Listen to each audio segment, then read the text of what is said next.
Dr. Joanette again, and I'm about to head out to the garden here on Grow with Dr. Joanette. Today we're going to pick a bunch of lettuce for our salad.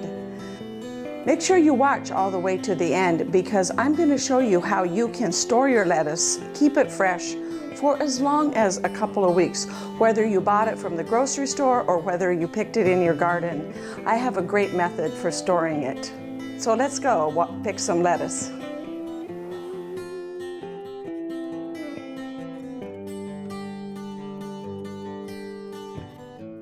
We're out here by my lettuce patch. I planted a lot of this lettuce earlier in the year, and as you can see, it's done very nicely and is ready to pick.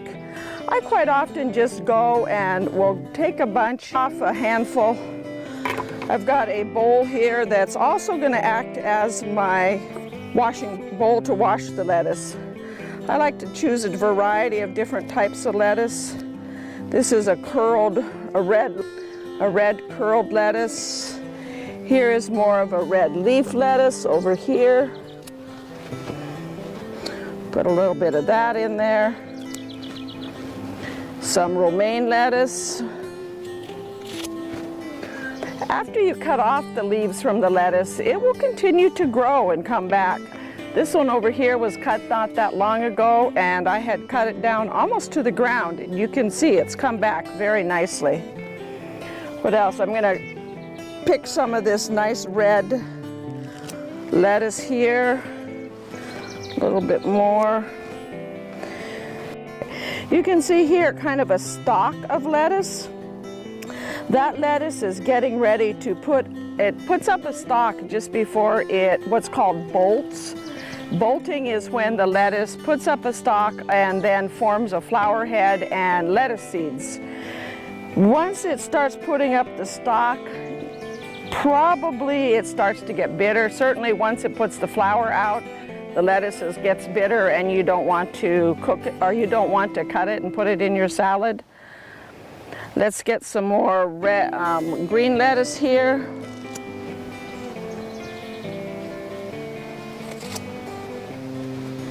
A little more romaine. Every once in a while I'll miss a weed and I'll end up with a weed in my salad. So when I'm washing the lettuce, I try to look through it and pick through it, make sure I don't have any weeds in it. And we'll get a little bit more here. A little bit more red, a little more romaine. And we've got a pretty good bowl of salad lettuce here.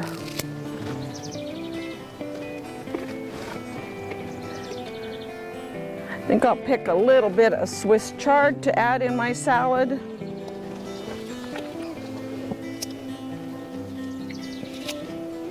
Just a few leaves, as they tend to be a little more bitter, but are still good.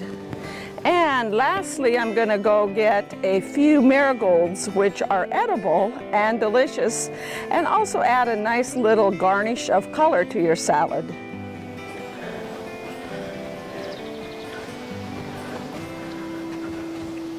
The marigolds here are just starting to bloom, so I'm going to just cut off a few of the flower heads.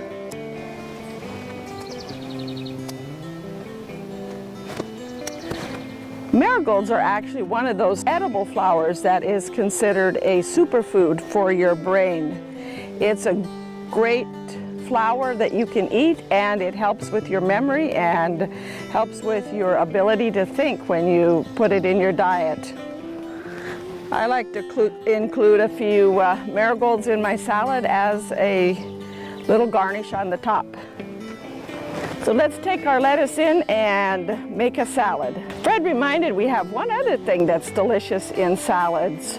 I also like to pick them, stuff them, and fry them or put them in soups, and that's squash blossoms. Squash blossoms are best to pick when it's morning. However, you can pick them any time of day. If you pick them in the afternoon like today, or even later in the morning, they're going to be closed up and will look a little wilted. If we were to come out here tomorrow morning, these would look great. I'm going to pick a couple as they are good in the salad. This one's not quite as wilted. There you go. We have a nice bowl of deliciousness for our salad today. We're back in with our lettuce, and I'm going to wash it up and show you how to store it. Add all of my lettuce and my marigolds and my squash blossoms to this big pan of water.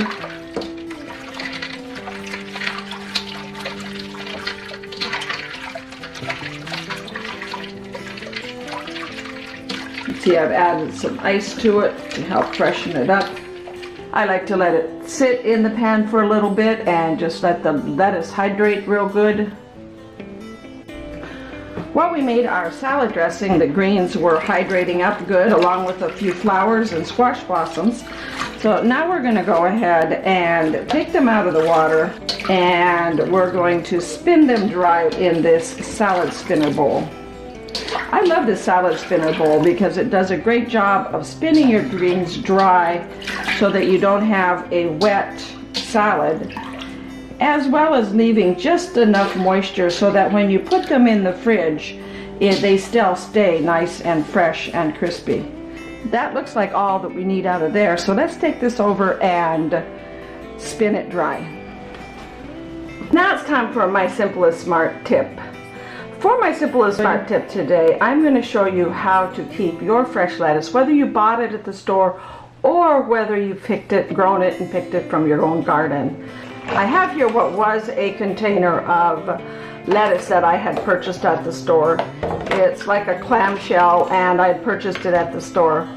After I used up the lettuce, I saved the container because I knew that the lettuce from my garden was going to be ready to pick soon, and I wanted to be able to pick a large amount, wash it up, put it in the fridge, and keep it fresh for the several days for salads. So once the lettuce is washed and you spin it dry, line that container with, or if you purchase the lettuce from the store, dump all your lettuce out and line the container with a piece of paper towel on the bottom. And then what you're going to do is just start layering the lettuce in there. So a layer of, a nice layer of it, add another paper towel, kind of gently press it down, add the next layer, and another paper towel. This, by the way, works great for other things also. Blueberries, strawberries. It helps if you layer your strawberries with a paper towel like this. Up there we found a marigold that we had. I'll just leave it in there for my next salad. And actually I think I'll put it on the top so I remember it's there. Strawberries, you can layer them, take them out of your container and layer them with paper towel. Same with blueberries, that works really well for keeping your blueberries fresh and helping them last longer in your fridge. And just keep layering it like that until you have all the lettuce in the container. I've got the marigold on top there so I don't forget it. And one more piece on the top before we add the lid. And there you have it, all layered in your container. It will stay fresh, and I hope you enjoyed this simplest smart tip today. So that's how you store your lettuce. Thank you for watching. Please click the like button, subscribe, and this will help me with my analytics. Sign up for notifications so that I can continue to bring you gardening tips, techniques, as well as great recipes for what you can cook from the things that you grow in your garden. There's nothing better than organically grown, garden fresh produce. For more information about gardening, about recipes, and how you can use your lettuce in some delicious summer salads, go to growwithdrjoanette.com.